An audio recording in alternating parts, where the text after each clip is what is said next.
Hello, Mr. Jackson. Thank you for being here and for asking me for your situation and my thoughts about the situation at Watson Siding. I prepared a few slides that we can look at.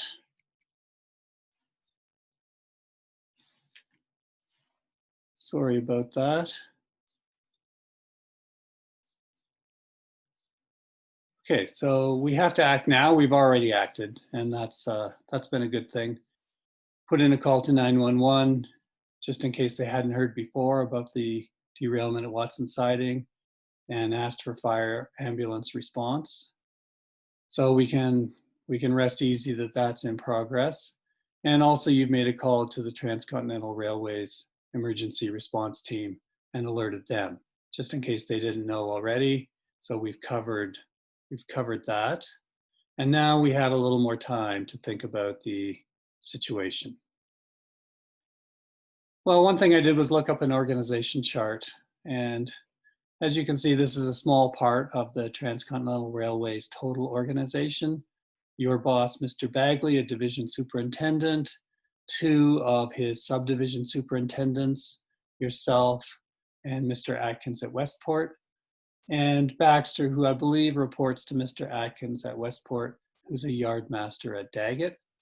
And once we have the chart, we can see that Baxter is making a call to you across subdivision lines.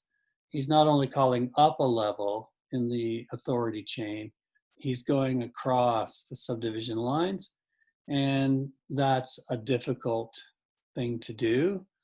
And really, it's probably something he shouldn't have been doing.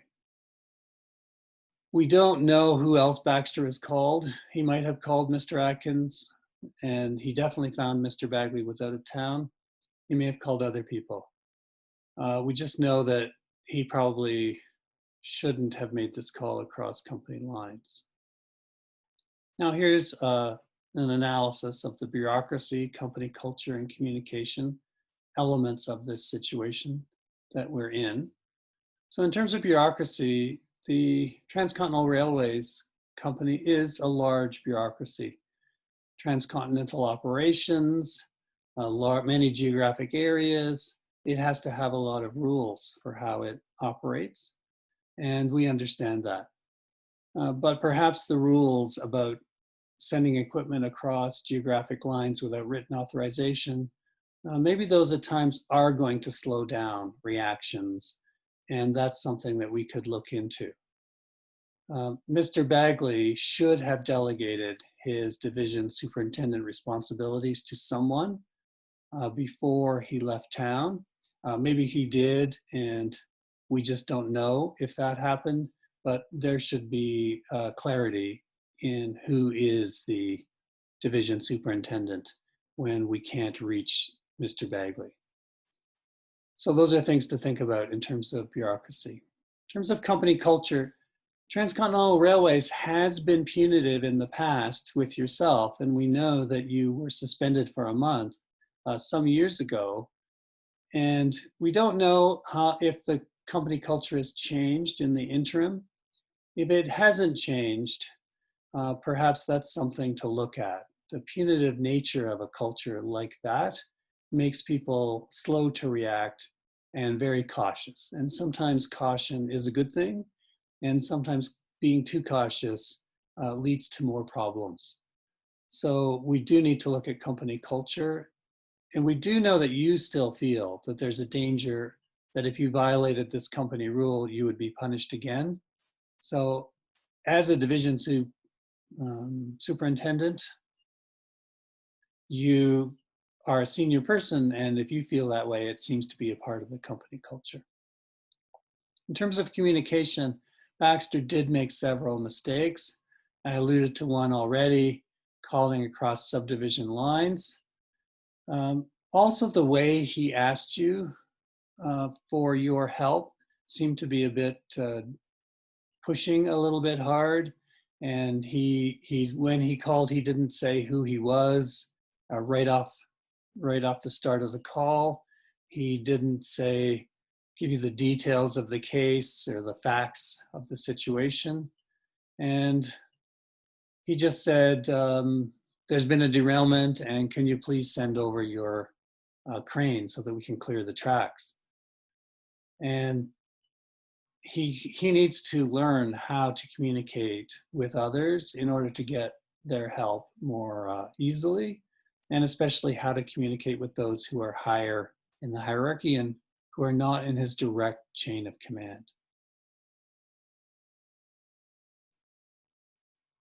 Well, we need alternatives of what to do, and here are 4 that I created. Number 1 is do nothing. It's not in our subdivision. The crash will be dealt with. We're sure of that. And so there's really no need for us to do anything. That's one approach. Number 2, send the crane to clear the tracks. We could change our mind. You could change your mind and say, okay, I'll send the wrecking crane, and that seems to be an expedient thing to do. We could work on the company culture regarding punishments and crisis rules and try to fix those issues so that they don't happen in the future now, and in the future we can fix those. And number 4, we can reroute the trains that are affected by the closed tracks. Well, we want to compare alternatives, and to do that we need criteria, and there are 3 criteria that are specified across the top of the matrix. In orange is speed of response. We want a quick response. We don't want to be too slow on this, and so quicker is a positive. Safety is in red, and more safe is better, so that would be positives in the cells of the matrix. And green is to restore movement of goods and people, and that's the mission of the organization, so that's what we want to do, and those would be positives in the matrix. And the 4 alternatives that we just dealt with are listed in the rows: do nothing, send the crane, work on the culture, and reroute trains. Now, looking at the cells, we can see that for the do nothing option, there are 3 negatives. It's not fast, it's not safe, because perhaps there's a problem with the train car contents, and it's not safe to do nothing. They have to be, if they're dangerous goods, they have to be dealt with if there's been a spill or a potential spill. And to restore movement of goods and people, doing nothing won't do that. So we can rule out the do nothing alternative. Sending the crane. It's positive for speed of response and restoring movement, but it is not safe. It's possible that the train cars contain dangerous chemicals, and we would know that from the manifest once we get hold of that. If there are dangerous goods, those have to be contained and dealt with properly before we do any clearing of these cars, any movement of these crashed cars. So clearing the tracks before we've done those other steps is not safe, and therefore we can rule out that alternative. Working on the company culture is safe, and that's a good thing to do in the longer run. But in the short run, it's not quick, and it doesn't restore the movement of goods and people, so we can rule that out, leaving us with rerouting the trains affected by the closed tracks as the chosen alternative. And here's that choice made to reroute the trains. In a city, when there's a collision of vehicles on a street, the city authorities will send the first responders, and the police will then set up roadblocks and detours, and vehicles will be moved around the crash site until the people can be dealt with in terms of injuries. The toxic chemicals released by the cars, like the fluid in the radiator and oil and gasoline, can be dealt with. The site's cleaned up. The tow trucks are then allowed to come in once the people have been dealt with and the dangerous chemicals have been dealt with. Then the tow trucks clear the area. It will be swept up for glass and so on. Maybe there's chemicals that have to be put down to take care of the chemicals that have hit the ground. And once the site's ready, then the police will remove the barricades and allow traffic to flow again. Well, that's essentially what we have to do here.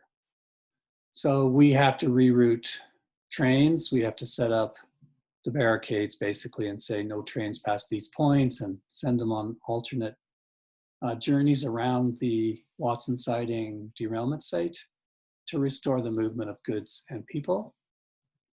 So that's my analysis of the case, and I'm now open for any questions that you may have.